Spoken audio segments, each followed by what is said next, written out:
More than 150 years after the end of the Civil War, the aftershocks still reverberate in every corner of the country. But Ray Holly sees progress. I can remember growing up in Unionville when a black person could not use the bathroom or go into a restaurant or whatever.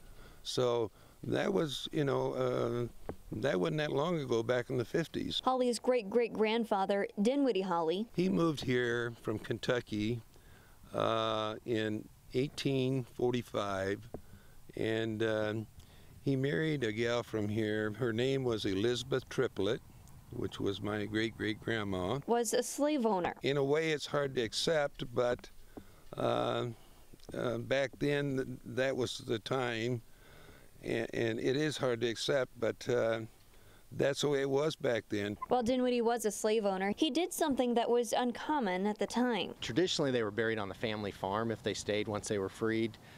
For the few that did make it to the cemetery, it was tradition to bury them on the back end of the fence line. 5 slaves were buried at Thompson Cemetery in the 1800s in the same row as the Hollies, right in the middle of the cemetery. But the graves were marked with crude stones. What they had for headstones was like small boulders at each one of the slaves, which was not acceptable.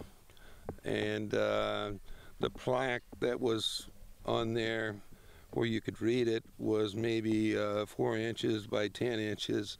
It was not acceptable. So the community came together to do what they could to give them a respect in death they were never afforded in life, spending 2 weekends putting in cement and new headstones. There is also documentation of slave graves in other Putnam County cemeteries. If we found others that were marked, we'd be glad to donate a stone. I think everybody deserves to be remembered. I'm just grateful that I got this done, and with all the great people that helped me, the volunteers, they were just great.